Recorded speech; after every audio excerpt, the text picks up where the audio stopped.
Hello everyone, welcome to another session on film appreciation with Raghavendra sir. Today we're going to be talking about melodrama and realism.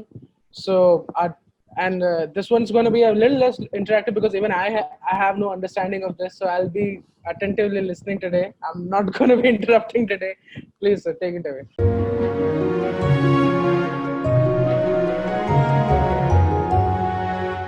If you look at melodrama and realism, they stand at sort of polarities of a certain kind of narration. It's a kind of, I mean, it's a polarities of narration, and where it makes a difference is the sense of teleology. Does the word teleology mean anything to you? Teleology is a sense of purpose that a story has. I think this may be a little, I'll please, I mean, interrupt me. It's not a problem. Ask me questions Yeah, if definitely. you is something. Okay. So this teleology is a sense of purpose, the trajectory of the story conveys, right? So the question is, will it have a happy ending? Where will the story go? Now the question is, when you pick a story in a certain context, in a certain milieu, you can't have the story go in any way, right? It's dictated to you. A certain teleology is dictated to you. Okay, let's take for example. I'll ask you questions instead. What about Bicycle Thief? Could it have a happy ending? No, Why? because in terms of where the story is placed, the point would be beaten if it had a happy No, ending. the point is, it comes out of Italy after the war. Yeah, It exactly. depends on that. So the question is that the characters, their trajectory has to be in some way representative of the milieu it's describing, right? True. I saw a war melodrama yesterday called "A Time to Love and a Time to Die." It's set in Nazi Germany at the end of the war on the Russian front, Eastern front, and the point is that you can't have a happy ending there, right? Because it would be contrary to the fate of Nazi Germany, right? And a German soldier, the story of a German soldier. If it's a story of an American soldier, it would have a happy ending, okay? Because the fate of America itself was happy after the war. So this kind of thing, Japan and Germany have to suffer. The characters in a Japanese movie and a German movie set in World War II have to suffer. It can't have a happy ending, okay? So this is the basic thing. So the teleology is actually a matter of it has to make a point and it has to have a trajectory which is determined in some way, not completely, but at least the question of how happy the ending is going to be, how sad it's going to be, how are you going to put it. There are variations, but certain things are dictated, okay? Now, um, when we go along, see, melodrama is generally frowned upon by the public. They don't like the word melodrama. The sense is, I think, because I don't know why that is so, but I think it is largely because melodrama is taken with manipulative thing, tear jerkers, and also I think melodrama is taken as some sort of thing of the woman's approach. Okay, but for example, the whole lot of melodramas in America were called women's melodramas, right? So the question is, it's not macho enough for men to, if they watch melodrama, they feel that they're sort of being effeminate or some such thing. All these are all these are shall we say subtle things which you don't really notice. But there is this thing of that melodrama is a woman's thing, and men don't really appreciate melodrama. Okay, Yes. now. One of the things is, but the point is that melodrama, there is no film which can be completely realistic, right? You have to, I mean, everything has to be the author is in control of certain things. There is nothing completely realistic. Realism is the opposite. There will least manipulation, least intervention from the author. Here the author is actually sort of visiting fates upon people doing some such thing, right? But the point is that finally a film has to make a point, a narration has to make a point, and when it makes a particular point, there is always inherent in storytelling, right? Now, the important things about key factors about melodrama is that it's frowned upon for pulling at one's heartstrings. Okay, it has things like innocent people suffering unjustly, the kind of motives you have, dark plotting, conspiracy, strong emotions. Okay, jealousy leading to crimes and violence, virtue being rewarded or acknowledged. Okay, which are all unreal in some sense. Life is not like that. It's not like that. Virtue is not rewarded. We know virtue is not rewarded. We know that we are not always at the victims of dark plottings. Okay. Now, if you look at this, you find that these are elements of the crime film as well, right? of the Yeah, detective noir. story. Yeah. Yeah, detective story. The crime film, the noir film, there are elements of that as well. Now, the point here is, how is the detective story different from the melodrama if the story elements in the detective story are the similar to the ones in the melodrama? How are they different? The important thing The is, yeah. if you take, for example, if you, I used to said this in one or two classes I took, that melodrama is the unpacked version, right? How would you turn a melodrama into detective story? You would pack it up, conceal all these things, and reveal everything at the end, right? Yeah, So exactly. you That's what can, I so was. you can take a Sherlock Holmes story, let's say with melodramatic elements in the in the plot, which is something like Sussex Vampire, okay, Adventure of Sussex Vampire, Thorb, Problem of Thorbridge. Now these are basically melodramatic plots because they deal with jealousy, they deal with crime, they deal with violent crime, okay, unjust accusations. All these are elements of melodrama, but they're all packed up in such a way that it's all concealed and only revealed at the end. So if you unpack a detective story like the thing, and then you should lay it open open to the reader, it becomes melodrama. So the melodrama reveals everything up front. It tells you everything up front. The crime novel, the detective story conceals all these. So if you're going to let me give some advice. A lot of people I'm sure who are there who are, want to write novels. If you want to write a detective novel, I think Indians have a serious problem writing detective novels. If you're writing detective novels, first write it as a melodrama, right? The story. Now, what is this? The story is the primary thing, which is the unfolding of events, and then you have the plot, which is the actual appearance, how the story appears when it's delivered to the public. So take the story as a melodrama and then conceal bits of it and put clues here and there. That's the way to do it. Similarly, you can take a tragedy, like you can take a melodrama and then turn it into a detective story. It's possible to do it both this way and that way. Okay. Now, melodrama is actually a kind of development of tragedy, both Greek and Elizabethan tragedy. But there it's a little different. Okay, in the sense that tragedy is basically, the Greek tragedy is about fates, right? It's a thing of fate, how the fates of people are determined. Generally, that fate controls people's destinies and that sort of thing. In Shakespearean tragedy, it is the tragic flaw in the character himself, right? That is the basic thing of Shakespearean Yeah. tragedy. But basically, both these all tragedy is somehow the agency in tragedy would be the religious faith or some such thing, or it would be some kind of belief, religious belief of some sort, or even the king, the political system would be some kind of agency in tragedy. Okay. Now, melodrama has been traced, origins of melodrama have been traced to the aftermath of the French Revolution. This is a writer called Peter Brooks, which is not to be confused with Peter Brook. His basic thing was that melodrama came in the aftermath of the revolution, with with the king being removed and the church itself losing ground. As a result of which these stories came about, and melodrama has this one thing if about tragedies is that tragedies are always about high people, kings by and large. Okay, they used Yeah. to be about kings, right? So the queen, for example, you look at Shakespeare's plays, the tragedies are about kings, high people, in some nobly born and all that. Whereas the comedies are about merchants, basically. So it deals with a different class of the public altogether. So the question is, this tragedy used to be in. So the question is, after the French Revolution, melodrama came about as a way of sort of, it's a kind of democratization of the narrative in some way.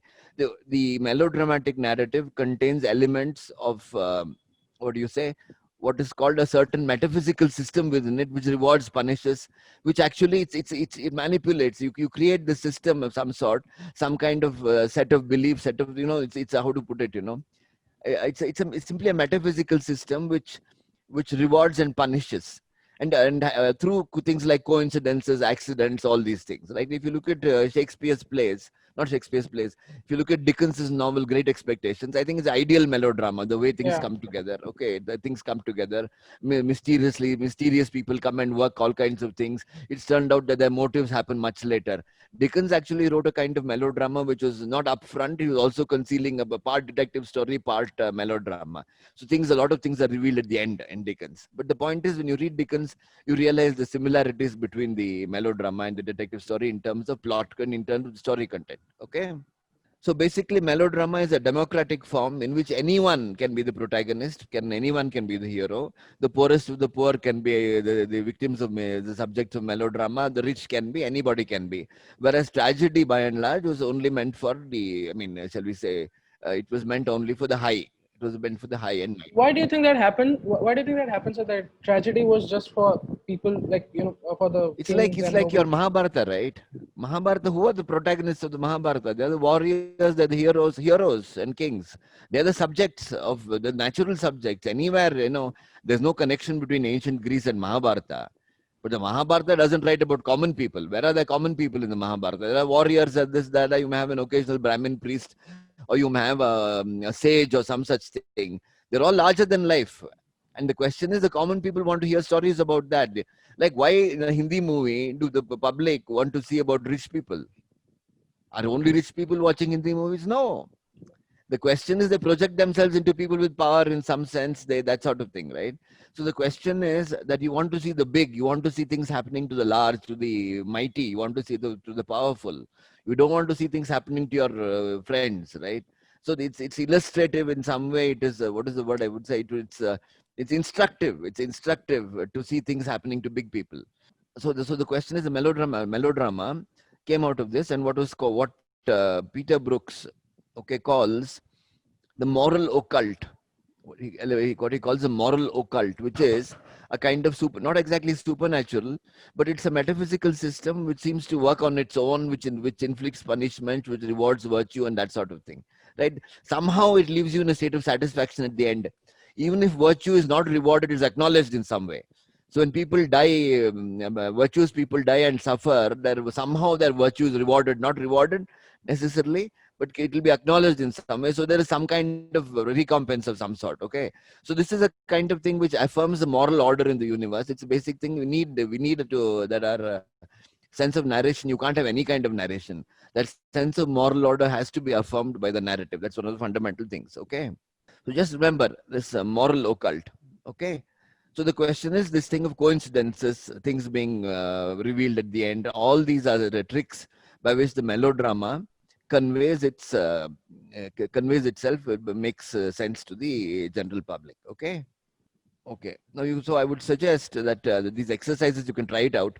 You can take a Sherlock Holmes story. Sussex Vampire is a good one, and you can take Othello or some such thing and turn it into detective story. These are good. I mean, if you're really interested in it, these are good exercises to undertake. Of course, I won't be correcting it, but that would be a good exercise. Okay. Shall we go to the next slide?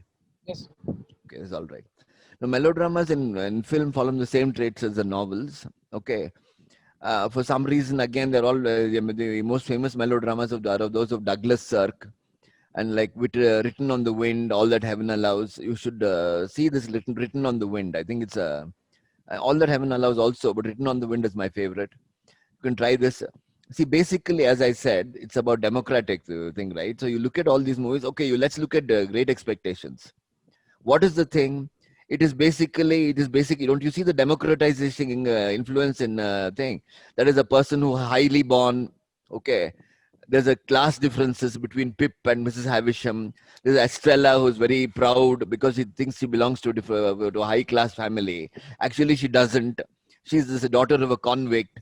So the question is that the entire thing of lowering the pride. Okay. I mean, that entire thing seems to be a moral instruction of lowering pride in some way, bringing down the high and mighty, and trying to bring up the low. Okay, for example, this Pip starts looking down on his brother-in-law because the brother-in-law is a simple person who's without affectations. He's also a very ordinary working class person. When Pip suddenly feels that he has his future is some great destiny he's going to have, starts looking down on his brother-in-law.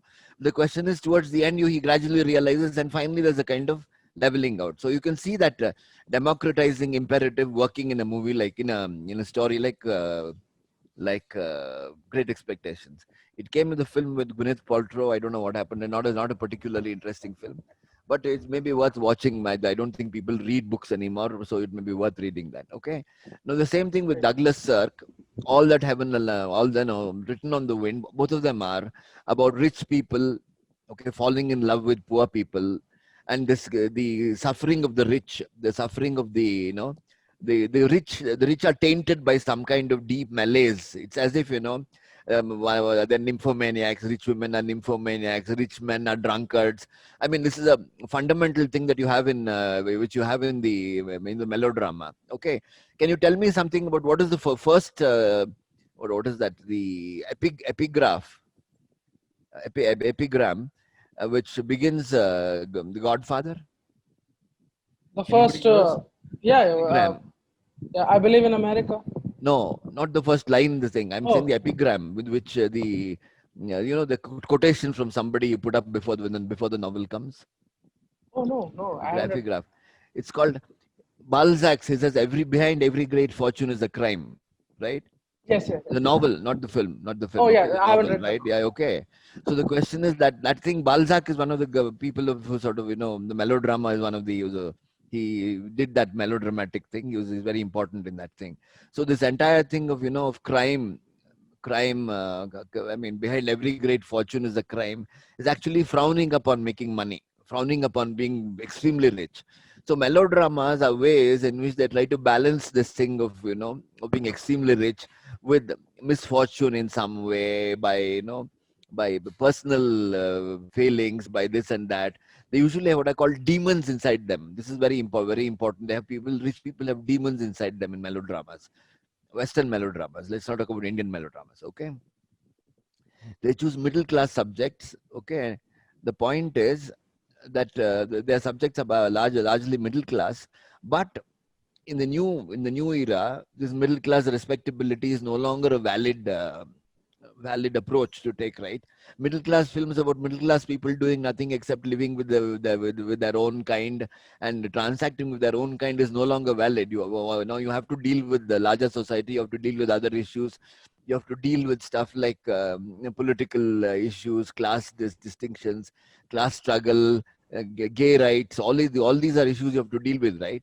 So the question is, the melodrama has changed form. Whatever Douglas Sirk was basically dealing with, for example, All That Heaven Allows is a rich widow falling in love with a working class man, her children objecting to her marriage to this man. Finally, she agreed, deciding not to marry him and being left with a television set which her children present her.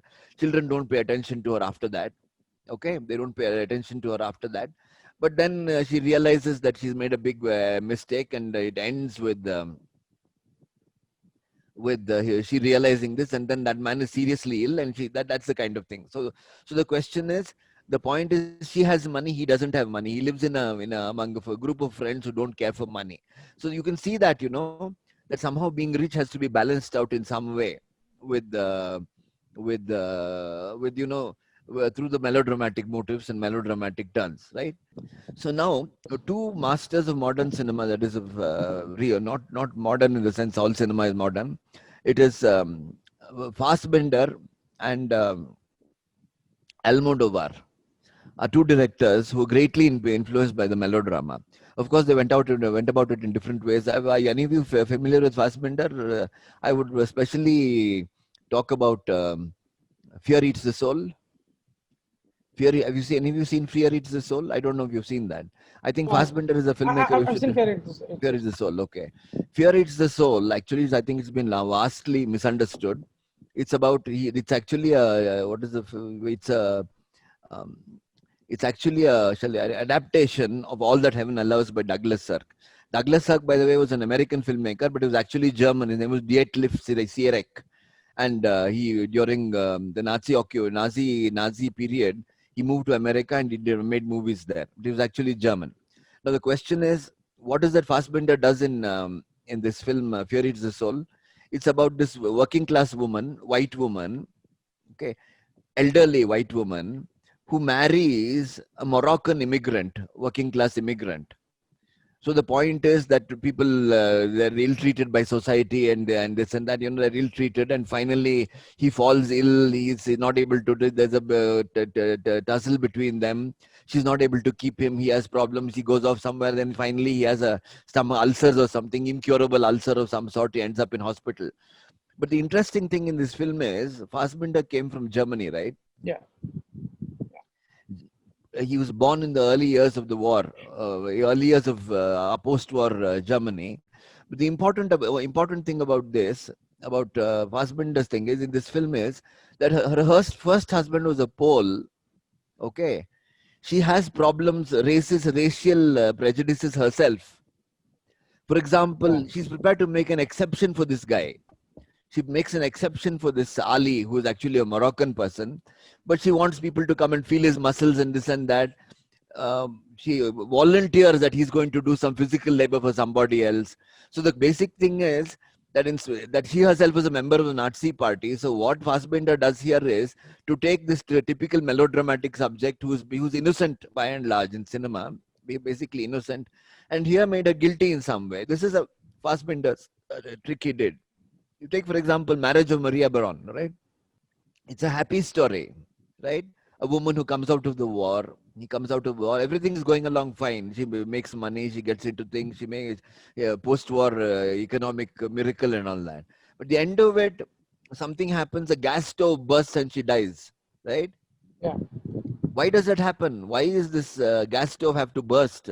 But the point I think here, I don't think it's entirely successful, is that gas is an issue with Germany, right? Oh, yeah. Okay, Yeah. gas I is a didn't big place it in issue. that way. Yeah, Yeah. okay. So the question is that gas being an issue, I don't think it's really a thing, because here you're talking about an explosion of a cylinder. There you're Yeah. talking about gassing people. So this Yeah. gas. So the question is that original sin of Nazism is visited upon visited upon the successful post-war Germany kind of thing. So you can't really. So finally, it can't be possible for you to live happily. There is the sin of the past which is hanging on your head. This is basically it. So this is Fassbinder's way. This guy is interesting. Almodovar is a somewhat different kind of filmmaker. Almodovar, in the normal melodrama, the kind of characters you have are rich widow, okay, millionaire, drunkard, okay, just look at the characteristic, okay, working class, honest working class man, okay, who's no cares nothing for money. When Almodovar uses melodramatic motives, he will have pregnant nun, transvestite, okay, transsexual. So his entire he takes these categories for basically marginalized categories in the framework of gender issues today. So which is why, I mean, in fact, some of it is creepy. What the motives he takes up with. Okay, for example, I don't know how many we've seen. I would strongly recommend you see Talk to Her. Talk to Her is a creepy film. It's about this man. There are two people there. One of them is a journalist. He's in love with this woman, Matador. She's injured in something. It's a parallel story. There is this male hospital nurse who is tending to a comatose woman. So both of them are in coma in side by side, right? Now this male hospital nurse is in love with this woman who's in a coma. At some point, he rapes her and impregnates her. Yeah. Okay. Now the point is, it's creepy to look at this, but he's Definitely. insisting all the time that he loves her, right? He talks to her. That's the entire thing, is talking to her. And he says at some point, we get on better than most married couples, he says, about this woman in a coma. So the Uh, question is, this is the way. It's yeah. really creepy. Yeah. But what happens is that he goes to jail, he commits suicide. But that child is stillborn. The woman becomes pregnant, the child is stillborn. But the point is that because the child comes, she wakes up, comes out of her coma. She has no memory of what has happened. So that the entire thing of coincidences arranges in such a way that this man who does something really creepy act is somehow gets redemption of some sort in the narrative. Though he dies, he pays the price, he dies. But the point is he gets redemption of some sort. Okay, so you can see that. I think these two films of Almodovar, I think Talk to Her and All About My Mother are probably his greatest films. I'm not very fond of his other movies, but these two I think will stand the test of time. They're exceedingly good. Okay, there's another man called Todd Haynes. You should try this Todd Haynes. He's made this movie again, melodrama. It's based on All That Heaven Allows. It's called Far From Heaven. I think you should try that. I would. I think yeah, at the end of it, I'll give you a list of movies. Yes. Far From Heaven, where it's another white woman in love with a black man, but the black man is shown as some kind of philosopher kind of thing, right? He's actually he overdoes the entire melodramatic thing in this movie, lays it on really thick. This is his basic thing. But you should see this Far From Heaven. It's actually, it's a partly satirizing melodrama done very straight faced. So he's very interesting. This Todd Haynes, Todd Haynes. Haynes. Okay. Now these are the, I mean, by and large, Western melodrama would be this. Otherwise, these are the people, the people from art cinema, the great filmmakers. After the 70s and all that, who really worked with the melodrama. I don't think there is anybody else. Can you think of anybody who does melodrama, this kind of manipulative story about, where can anybody give some other idea? Anybody has any idea? To some extent, would you say Robert Zemeckis with some of his films? Like not of course. Zemeckis is more like comedy, right? He's I mean, not. Which one would you talk? I don't know. I took him to be slightly comic. He doesn't do this. It's very important in a melodrama to have this moral angle, right? Yeah. I don't find that. Yeah, that moral angle is very necessary. Right being the, right things should happen. Wrong should be punished. That sort of thing, right?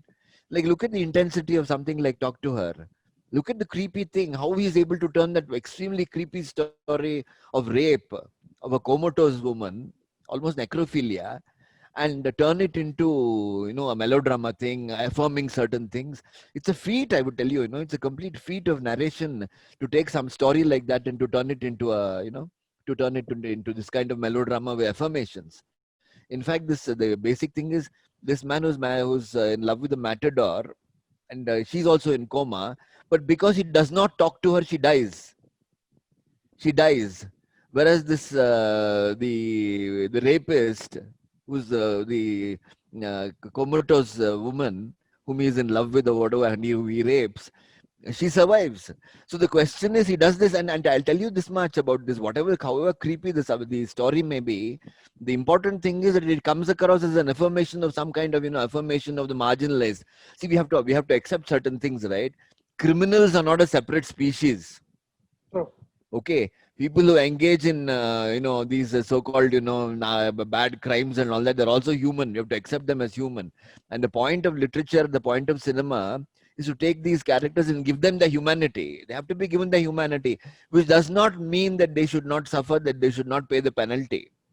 It's possible. I would be very interested in looking at a lot of these ghastly stories, to see it as, not as justification for their acts, but to humanize these people. It's very difficult to humanize a criminal nowadays. It's as if the criminals should not be touched at all. They're taboo, and everybody's screaming for their blood. That it's all very well that they should suffer. I'm not saying that should not suffer. The punishment is due. That you should suffer. It's a completely different thing for fiction. How fiction should deal with these people, right? Now we come to realism, right? Realism is a term which is used and overused, but the point here is that realism, by and large, does not have the kind of teleology, the kind of manipulation. Okay, obviously, I told you about Bicycle Thief is a realistic film. There has to be something. There has to be some kind of you can't have any kind of narration. But the important thing here is that the realistic storyteller tries not to control destinies of people, right?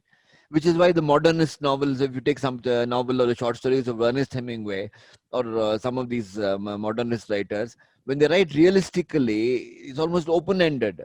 There's an effort not to have this cause-effect thing. Cause and effect, when you think of causality in narration, when the narrator starts playing God, when he starts doing it, it goes against this. So the question is, a lot of modernist fiction, a lot of modernist cinema would prefer to loosen this cause effect thing, as a result of which you're not playing God, you're refusing to play God. And why does the realist novelist refuse to play God? It is because he has no belief in God. See, the basic difference between melodrama, why I call them more polarities, is melodrama represents the case where there's a preordained kind of system which delivers punishment or delivers reward of some sort, or gives affirmations of some sort, which means it's a human order imposed upon the world. You get me? All right. It's the human order imposed upon the world. Whereas you take something like realism, realism doesn't want to do that.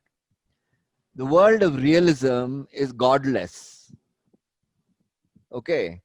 There is no God in the realistic novel, in the realist novel. Okay. The basic thing is God has got stepped aside. He's not going to interfere in the fates of people. This is basically, which is why your realist novel of the modernist period, contemporary, they would not, they will not. If you take something like Moby Dick is also realistic, but Moby Dick has some kind of, that has a certain, what do you say, it has a certain metaphysical underpinnings are there, where something happens, there is causality strictly. But you come to Hemingway, you come to Carver, you come to some of these other people, the newer short story writers, that entire sense of the melodramatic is absent in them. Okay. Now, I would recommend one short story here. I've given you a link also to the story. Marquez, wrote Magical Realism. Now, people seem to think there's a misunderstanding of magical realism is. It has magical elements, it has fantastic elements, but it is realistic. Okay. The magical elements do not go to convey a sense of the world as a whole, as a world where virtue is rewarded and vice is punished. For example, I'll tell you why I like this particular film, the story very much. A very old man with enormous wings is that in this story is about an angel who comes to earth. Right? He falls down. He's an old angel. He's lost all his teeth. He's lost his hair. Because he's got wings, they tie him up to a farmer's thing. They put him up in a hen coop with hens and all that. And those hens peck at his wings and then eat lice in his wings and all that. But the point is, can he work miracles? They want to know. People come. He can work miracles. But a blind man, instead of regaining his sight, grows 3 new teeth. You get me? Yeah. So the point here is what he calls consolation miracles. It is not God. It is no longer a useful. Miracles are completely useless. Okay. So the question is, it's a kind of thing of saying that God doesn't exist. God doesn't exist. God is not going to work anything. There is no moral occult, would be the way the realist novelist or the realist filmmaker would deal with it. Okay. Yes.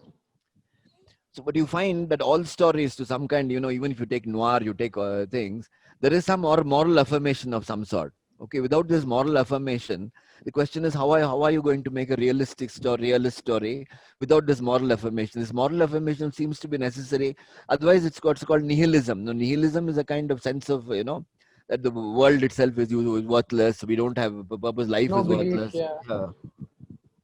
I would say, okay, if you take a film like Chinatown, let's take Chinatown, for instance. Yeah. All of you have seen Chinatown.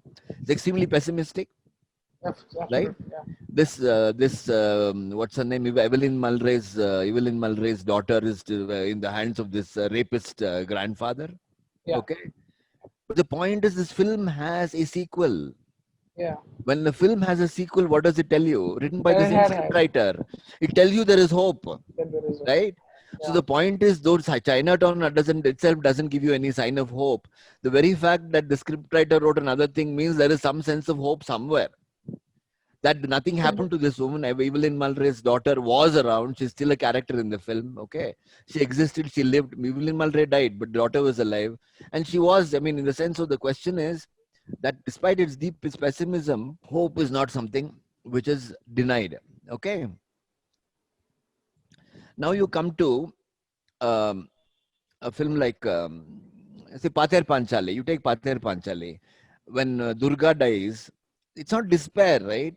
It has to go to something that has something. Life has to go on. So finally, it's like a cycle. The whole film is like a cycle. Then things will happen. The number of deaths in the with a huge number of deaths. Every single thing of Yeah. the Apu Every single trilogy relative. Yeah. has The got whole deaths. trilogy. Okay, Yeah. but the point is, it does not make it pessimistic. It's not a pessimistic film at all. The Apu trilogy is not pessimistic, right? So the question is that, in spite of the fact that people are dying without, without help, without this, that basically that level of affirmation is necessary. Okay, you take films like Battleship Potemkin; they are supposedly realistic, but the basic thing is that they're basically affirming something. They're affirming something. The point is, who is a filmmaker?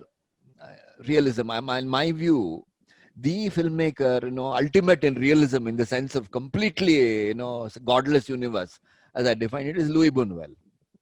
Okay, Yeah. Louis Buñuel, in my view, uh, he was anti-clerical, he was anti-Christian, and he went out of his way, film after film after film. He went out of his way to lambast the church, to lambast piety, to lambast all. If you've seen Viridiana, you've seen that.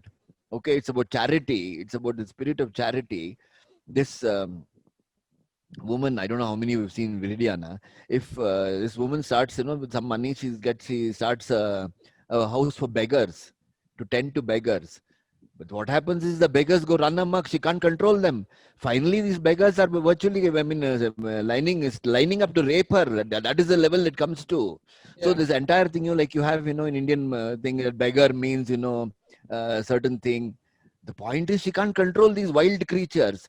These beggars are wild creatures. One of them, in fact, he's got some, I think, skin disease of some sort on his hands. He's got sores, and to tell you about the anti-clerical thing, he's got sores on his hands, and his person says he got it because of going out with bad women. Is the way he got his sores. So you will understand what that means. And this chap goes deliberately to church and dips his hands in the holy water. Okay, so Yeah. other people can get it. I mean, you can imagine the level of that kind of thing. I mean, it's taboo. You can't say this kind of stuff anymore. He go to it's Uh, called Viridiana. Viridiana. I'll give you a list to everybody. Okay, Viridiana. Okay. Now, the film I would recommend is this film called called The Diary of a Chambermaid. You see this Diary of a Chambermaid. I think you write it down, Aryan. Yes, sir. Okay. Diary of a Chambermaid was made earlier. Louis Buñuel's Viridiana. Okay. The Diary of a Chambermaid was made previously by Renoir.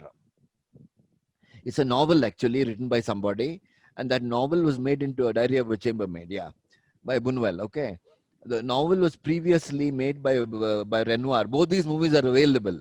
It's not the same story. It's a similar story. The characters have changed here and there. But you look at Renoir, who made this film in America. Okay, trying to be realistic, but at the same time, going off into some kind of, poetic justice, things like poetic justice. You see, not all Renoir's films are like that. What about a film Yeah, like yeah. Umberto T would probably see Umberto T. Bicycle Thieves are all limited kind of realism. There is basically something, whatever it is, there is still affirmation of some sort. For example, there is a certain affirmation in Bicycle Thief, but Buñuel is something else. Buñuel is basically that entire thing of godless universe comes alive in Buñuel's film. You should see this Diary of a Chambermaid. I would suggest that you watch Renoir's these two movies. I can't call Renoir melodramatic. Diary of a Chambermaid by Renoir and by Buñuel. Okay, I can't call Renoir melodramatic, but the point is that he is making films with some kind of affirmations. Yeah, Renoir's Diary of a Chambermaid and Buñuel's. Please compare these two movies. You'll get some idea of what I mean of it. But polarities between one side you've got melodrama, the other side you've got realism. One is a universe with an occult, with a moral occult. The other is a universe without a moral occult, a godless universe. Okay, so these are the two ends. Okay, now here I think you can go to the next slide. Contempt is a melodrama. Contempt of this Godard's. Yeah. I wouldn't call it that. He tries to, the point is, see, Godard is always, it's a melodrama in the sense he takes a melodrama and he makes an essay on the melodrama kind of thing. Okay, all this thing is taken away. Your emotions are taken away. He's actually dissecting the melodrama through fiction is the kind of thing I would say. He's not really making a melodrama. He is commenting on the melodrama. He's basically constructing a melodrama as an essay, some kind of thing. I don't know how to put it, but basically that. I think Godard was basically a kind of essayist on film. We used to take all these, the motives of melodramatic motives, play it in a completely different way, see how it came about. Okay. Obviously, this kind of acting that Godard uses is not the same as the Cirque would use. They're completely different. There is always this. There's always a kind of, shall we say, a meta narrative or something in Godard, but there's a commentary on the. I don't know how On the things it's on the form itself. Okay. Yeah. So I wouldn't call Contempt a melodrama. I wouldn't call it melodrama, but he's probably taking a thing on my. Actually, it's a kind of, if you ask me, it's not melodrama as much as it's actually a reworking of the Odyssey. Yeah, about the contempt is making of the Odyssey. Odyssey. Yeah, Yeah, it's about making Odyssey, but these people yeah, follow the same thing as the same Odysseus story. Okay, the husband thing, all there's a certain Odyssey element in this, and that entire thing of the sea, that entire thing of the Aegean Sea or the Mediterranean, is a kind of commentary on the fact that the same kind of thing, the tragic element is played out at this banal level, some kind of thing like that in the contemporary time. There's something like that. I mean, it requires being looked at separately, but this is generally the sense I got. Okay, now we'll go to the last section, melodrama in Indian cinema. Now, a lot of writing has gone into melodrama on Indian cinema, a huge amount of writing. All of it treats Indian melodrama as an extension of Western melodrama. This is not correct, in my view. Okay, Indian melodrama is very different. Okay, melodrama, in fact, up to the 1990s, all Indian movies were melodramas. Can you name one movie which is not a melodrama in Indian cinema up to 1990, up to 2000? Can you tell me something? some on some level or the other, it's Ardha Satya No, is no, I'm still. not I talking mean, about, yeah, no, I'm no, talking about popular cinema. no, yeah, Yeah, popular mainstream, cinema. Yeah, mainstream stuff. obviously, you can't say that Benegal or Mrinal Sen are melodramas, obviously. I'm just talking about popular cinema, Yeah, right? Popular cinema, by and large, is because of this thing of, of providing satisfactory solutions to everything. This is coincidences, that sort of thing. For example, your Diwar, one of my favorite Hindi movies, that entire thing of that 786 or whatever, it's all, strictly melodramatic elements. But the basic thing about Indian melodrama is it is not a democratic form. One, okay. Um, is that the same as escapism? what is the same escapism? Melodrama? Are you No, talking no, about? escapism is not valid terminology. Please do not use this. What is escapism? It's the kind of thing which people would use as a pejorative thing, okay, to describe what they don't like, right? Now the Yeah, question is a Hollywood musical is also escapist, but it's great, right? The same thing, a lot of what you call escapist in Indian cinema, a lot of it is escapist. But the point is, it's great. It does. What does it matter? Escape from what? We are. Why? it's very I mean, subjective as well. It's very subjective as well. yeah, not only that, we don't escape from anything. The people who go to these movies are not people who are dying on the streets of starvation. They're all people who True. are okay, can afford the cost of a thing.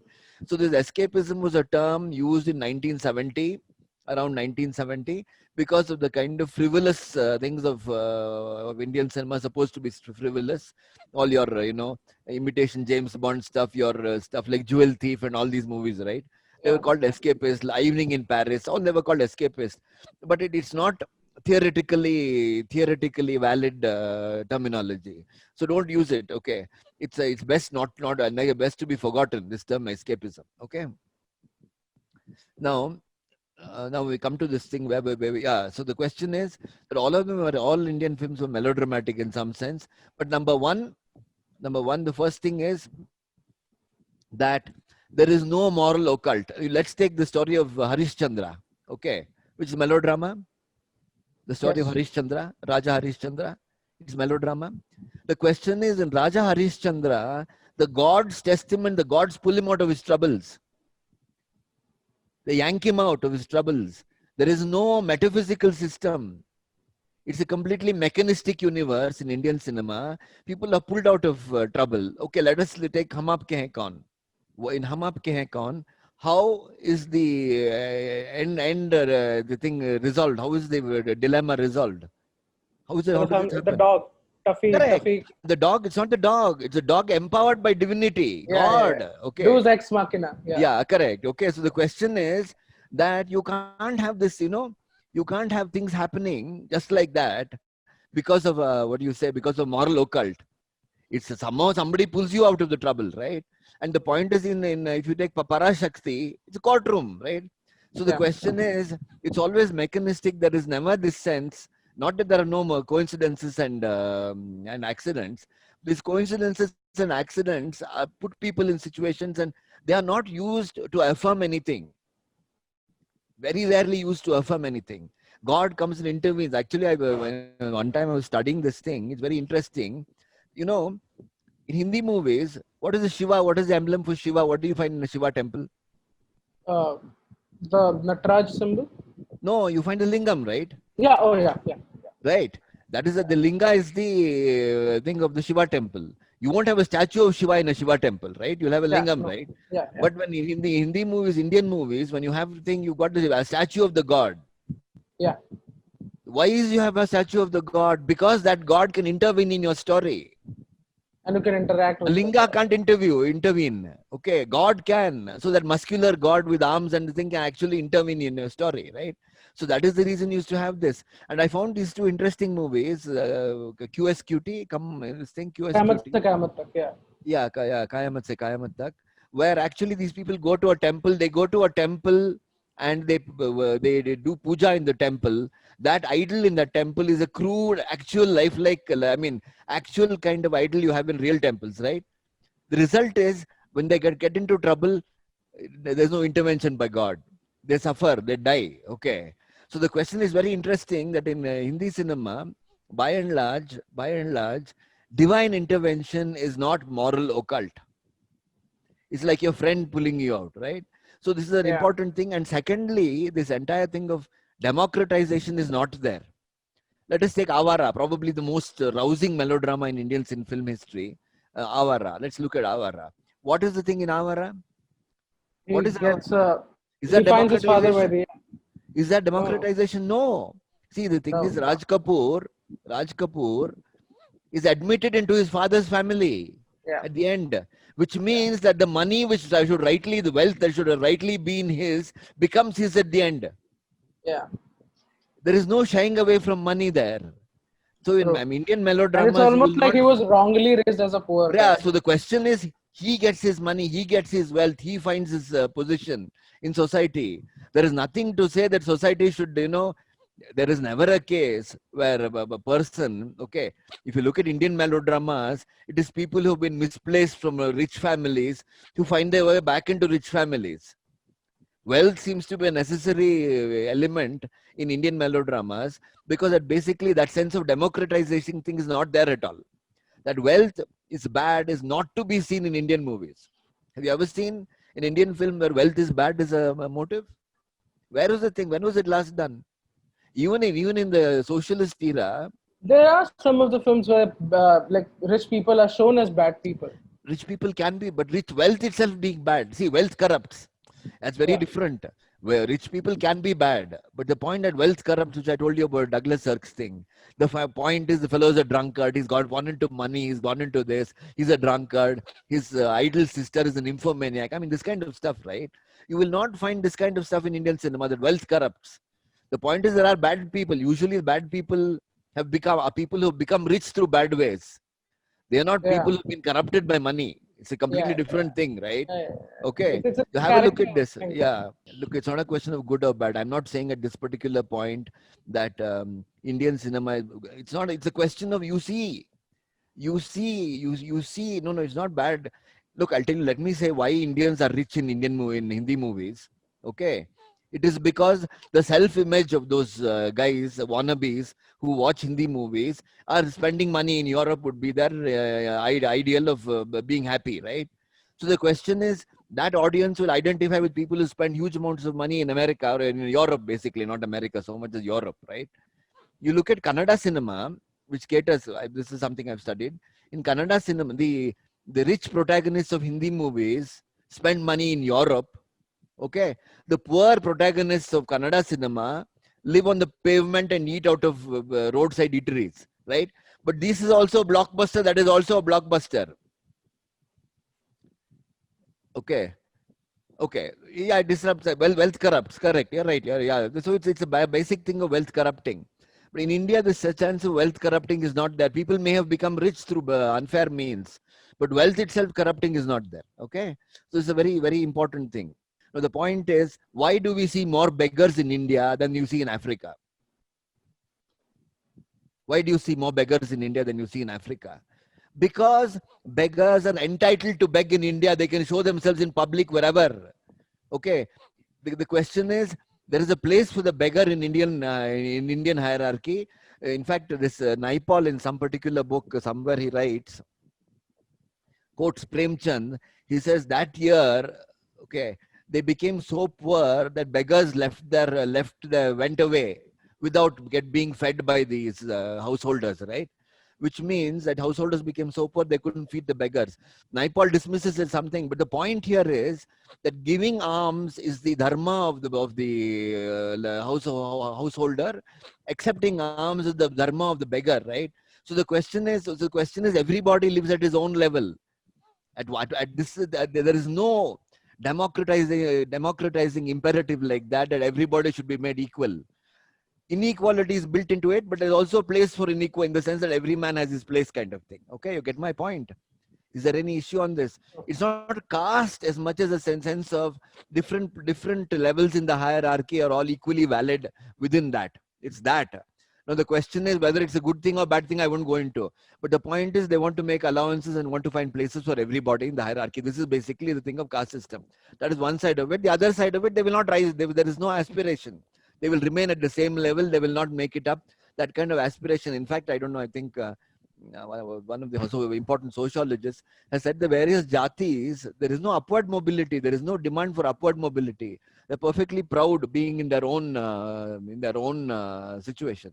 So the question is, I don't want to get involved in this, but this is the fundamentally important thing here. So which is why this democratic element, where that finally that money should go around, that element is not there. In fact, I don't know why they call Raj Kapoor a socialist. Why his thing is Chaplin. Chaplin is very different. He's always, that egalitarian impulse is always there in Chaplin. It's not there in Raj Kapoor's films at all. There seems to be that, and in fact, considering that K. Abbas, who wrote Awara, is a leftist. He was a left-wing communist sympathies, but that is the way they see things. So the question is that finally Raj Kapoor has to inherit his father's wealth. It takes away from that sense of democratization and this and that.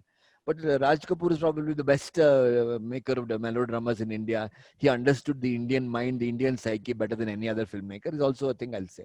Okay. Now, after 2000, for some reason, okay, for some reason, this melodrama has declined in Indian cinema. I don't really know what this is. What is the reason for melodrama declining? But I think largely this thing of self-actualization, which came about with globalization, that people should find their own way. Something like in Three Idiots, Bunty or Bubbly. Now the question is, it's no longer a moral vision, right? It's self-fulfillment. Self-fulfillment is not a moral vision. Now, without a moral vision, where will melodrama come from is the issue, right? So the question is, people pursue their own things. Now, for example, if a person is doing everything for himself and becoming a millionaire, what role would accidents have in his thing? He has to be entirely dependent on himself, right? Yeah. He has to only to himself, right? This accidental melodramas, accidental things, coincidences will not play a part. Okay. Now, this leaves us. So the question is, melodrama has declined. A huge number of movies coming out nowadays which can't be called melodramas at all. Even Dabang can't be called a melodrama in that sense. It's not. Right? It's about one man. I don't think so. Okay. So the question is, the melodrama has declined considerably after 2000. Your sports films, none of them are melodramas. In that, probably in some sense, your I think this Chak De in India probably has melodramatic elements. Some of them, the affirmation of some sort, patriotic films. Some of them could be melodramas, but by and large, they're not. Okay. Now, what do you think of Ghatak? He's in genre. Everybody talks about Ghatak as melodrama. Do you think Ghatak was melodrama? I don't know. I'm not so sure about it. I mean, generally. I see it like when I see Ghatak, I try to find melodrama in it. It's almost as if, I mean, it's not in that term, the terminology that is used to associate. No, I'll give you an example. If you take, for example, a film like Megha Dakatara. Okay, Megha Dakatara. And you look at this Tamil movie, Avalaru Todar Kathai. I don't know if any of you have seen this movie, which is basically a remake of Ghatak's film. Okay, but highly melodramatic. There is a message. See, Ghatak's film, there's no message that way. Ghatak is realistic in some sense. He's dealing with history. He's dealing with displacement. He's dealing with all that, right? And that moral occult is not there. It's not there in Ghatak. It's not going. There's no reward there. Okay, True. It's there here. In fact, if you ask me what is the meaning of Avalaru Todar Kathai, I think the meaning of the film is that in Kali Yuga, people don't perform their dharmas. It's a kind of lament on the thing of Kali Yuga. Okay, I mean, anybody here who has got a view on this? It's a lament that, in a Kali Yuga family, the burden of the family is borne by the woman. working woman, as a result of which has to go on suffer. It's a kind of lament on that, on contemporary thing. And contemporary means Kali Yuga to that kind of cinema. It means that only. Whereas your Make Dakitara is not like that. There is no such lament in Make Dakitara. In some sense, it's a kind of, it's actually a kind of godless universe in many ways. Yeah, and the last scene itself, it kind of Yeah, correct. She does wants that. to live, but she's been the focus of the thing. She says, "I want to live," and this and True. that. They're all okay. Everybody has come up, but she herself is stuck in this place. She probably will not survive at all. But the point is, and there's no affirmation there. Like she's not being affirmed that her thing will be rewarded in any way. So I'm not so sure that Ghatak is really, look, Ghatak used the kind of acting which was not really real. It was not realistic acting. It was a kind of very histrionically very thing. He tried to do this into he himself called his films melodramas. But I'm not so sure that they're melodramas at all. But this is something which has to, there are coincidences, but are they melodramas? Where is the moral occult? Where is their affirmation? Where is that in Ghatak's films? I don't find that No, affirmation yeah, there it's at all. not there. Yeah. It's not there. So, I mean, we'll have to think about this. None of these things are solved for once and for all. So we recommend the films. Meanwhile, somebody Is Lagan a melodrama? Yeah, Lagan is. Lagan It is is a a melodrama. melodrama. Yeah, Yeah. it is. You to take some of my okay. Thank you. Please write down the names of the Yes, sir. movies. Okay, you can send it to them also. Um, what are the ones? Ask them to read Great Expectations if you can find the time. Okay, then you see Douglas Sirk, Written on the Wind. Douglas Sirk, Written on the Wind. Okay, Expectations. I would recommend this, Written on the Wind. The thing about money is very important there. Okay, then I would suggest you see Fassbender. On the wind. Super Deluxe handles melodrama. Yeah, it's part of it. There are so many stories. It's difficult to say, but it's certainly melodrama element is definitely there in Super Deluxe. But this multiple story thing of the technique of the technique of what is this. But what has happened here now is that there's a lot of movies where this satisfaction is no longer. There's a certain demand for dark visions, right? When these visions become dark, you have to deliberately say, make it pessimistic, make it that. I think there's a lot in Super Deluxe. Super Deluxe takes conventional endings, gives conventional endings to unconventional motives. The mother is a porn star, but it begins with ends with the mother trying to find comfort, give comfort to the son, save him, and behaving like a melodramatic mother from a movie. That this one, what's it called? The transsexual comes back and starts. The son loves his transsexual father. Okay. Now the question is, you may deal with these elements like transsexual, porn actress, and all this, but you are giving the other one is that thing about the lover who dies in the middle of sex or something. Even that. Yeah. So the question is, it's all very well to come up with with mode, but finally you handle it melodramatically, True. right? You Yeah. handle it, by affirming traditional things. Okay, that finally the husband's loyalties to the wife and vice versa. Only wife will come. All these are basically conventional things. They're conventional approaches. The fact that you bring transsexuals and you bring porn actresses into the story doesn't make it like Almodovar. Finally, you've got your middle class. You've got your middle class approach to everything. And your affirmations are middle class affirmations. Though the elements you deal with are not middle class. Okay, so you've got to look at that film. The elements are completely out of the ordinary. They're no longer what the normal things are. But the solutions are all melodramatic. They're all, middle class affirmations more than anything else. Okay. What is the one? This chap's Fassbender's.